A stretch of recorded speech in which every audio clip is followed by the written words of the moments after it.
जय सिया राम। जैसा कि आप सभी ने सुना महाकुंभ के बारे में, और सेवादार तो उपस्थित है और शास्त्रों में वर्णन है, सबते सेवक धर्म कठोरा, सिर भर जाऊं उचित असोरा। सबसे जो कठिन धर्म है,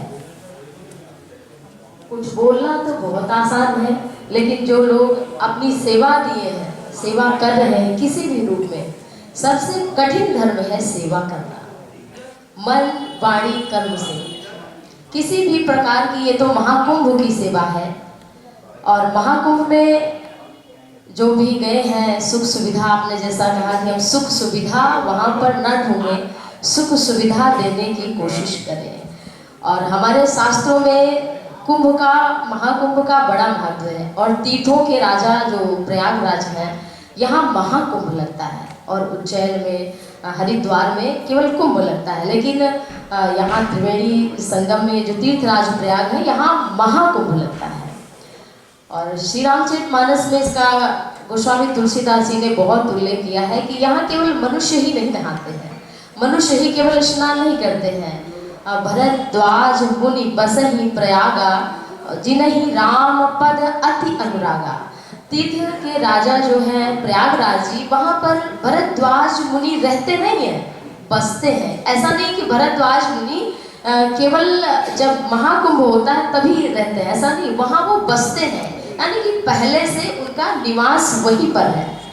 और जिन्होंने याज्ञवल्क्य महामुनि से श्री राम कथा के बारे में पूछा था, और राम कथा वहाँ से कर्मघाट पर प्रारंभ हुई। और वैसे देव दनुज किन्नर नर श्रेणी, सादर मज्जहि सकल त्रिवेणी, पूजहि माधव पद जल जाता, परसी अखय बट हर्षहि गाता। ब्रह्म निरूपण धर्म विधि बरनहि तत्व विभाग, कहाहि भगति भगवंत कै संजुत ज्ञान विराग।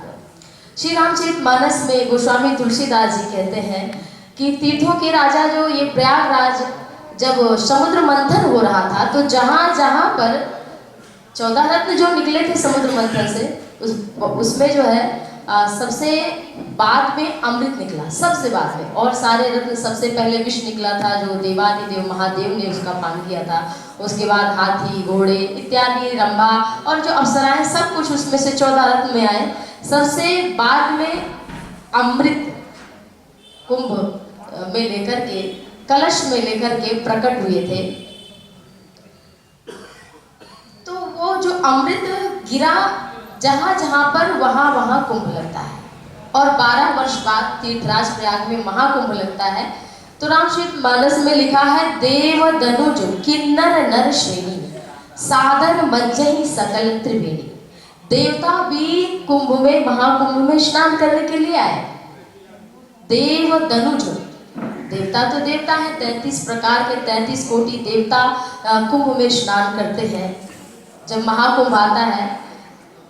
धनुष, जैसे कि अब दैत्यों में विभीषण जी हैं, ऐसे प्रहलाद जी हैं द्वादश भागवतों में भी। तो प्रहलाद वैसे तो दैत्य हैं, लेकिन भगवान की भक्ति करते हैं, इसलिए उनका नाम 12 भागवत श्रेष्ठ बताए गए हैं। जो भगवान को, भगवान कैसे हैं, कौन है, क्या करते हैं, इस तत्व को जो जानते हैं, वो है प्रहलाद जी और विभीषण जी, बलि जी। तो देव दनुज, अब आप किस कुंभ, महाकुंभ में जो लोग स्नान करके आए, वो कहाँ स्नान करके आए? जहां पर देवताओं ने स्नान किया, जहां पर प्रहलाद ने स्नान किया, विभीषण ने स्नान किया, बलि ने स्नान किया, आप उस महाकुंभ में स्नान करके आए। देव दनुज किन्नर, और किन्नर एक जाति है देवलोक में, जैसे देवता है उसी प्रकार से। तो देव दनुज किन्नर नर श्रेणी, ये सभी आते हैं स्नान करने के लिए। और स्नान कैसे करते हैं? सादर मज्जहि सकल त्रिवेणी, आदर के साथ। कुछ लोग गए हैं, कुछ कूड़ा फेंका है, जैसे कि अभी आपने बताया कि गंगा को, गोमती को, जो भी हमारी नदियां, उनसे जीवन है। 2 दिन आपके घर में पानी नहीं आए तो आपकी क्या स्थिति हो सकती है? आप चाहे जितना अच्छा आपका चेहरा हो, जितना अच्छा शरीर है, लेकिन अगर आप स्नान न करें तो आप मलिन हो जाएंगे। और प्यास अगर आपकी ना बुझे तो कितना भी पैसा हो, जो हमारी प्रकृति है जिसका हम किस प्रकार से शोषण करें, जो हमें जीवन देती हो, चाहे पेड़ पौधे हो, चाहे नदियां हो, पशु पक्षी हो, इनसे हमारा जो वातावरण पर्यावरण खूबसूरत था, हमें जीवन देता था, आज उन्हीं का हम शोषण करें। हर जगह प्लाटिंग ही प्लाटिंग होती जा रही है। अभी हमने IIM के रोड के किनारे 1 बीघे लगभग जमीन ली, गोमती के किनारे एक वहाँ पर गौशाला है, इस तरह से आश्रम भगवान का मंदिर बनाने के लिए। तो वहाँ जब अभी मैं 2 वर्ष पहले वहाँ गई थी, जमीन लिया था, तो उसके किनारे इतने वृक्ष लगे थे जिसका कोई हद नहीं है। खंभे से मोटे मोटे वृक्ष ऐसे काट दिए कि जैसे कोई खेत का कोई खरपतवार उखाड़ करके फेंक दे, इस तरह से वहाँ से हजारों पेड़ कट गए। और नदियों के किनारे भी प्लाटिंग हो रही है। तो बताइए कितने घर आप बनाएंगे, सब्जी कहाँ से खाएंगे हम? सब्जी कहाँ, घर ही ले लेंगे अगर हम हर जगह फर्श बना देंगे तो हम कहाँ से सब्जी खाएंगे? तो महाकुंभ में बरनई तत्व विभाग, वहाँ पर हमारे विचार, जो संत महापुरुष आते हैं वो हमारे विचार को पवित्र करते हैं, और बिना विचार के कोई अच्छा काम कर ही नहीं सकता। तो जो संत महापुरुष आते हैं वो अपनी वाणी से लोगों का मन पवित्र करते हैं, और जिससे हम अच्छे कार्य को कर सकते हैं।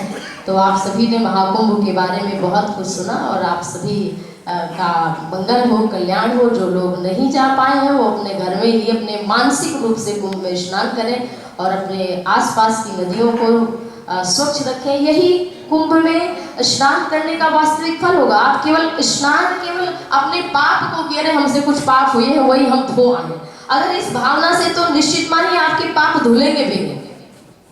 तो अगर आप अपने कर्तव्य के प्रति, जो हमें ईश्वर ने दिया है, क्षिति जल पावक गगन समीरा पंच रचित अति अधम शरीरा, ये पंच तत्व है और इनकी सेवा करना हमारा परम धर्म है। इसी से हमारा जीवन चल रहा है, इसी से हमारा शरीर चल रहा है। तो आप सभी का शुभ हो, मंगल हो, मन भी निर्मल हो, तन भी निर्मल हो, सभी का मंगल हो। इसी शुभकामना के साथ सभी को प्रणाम। जय सिया राम।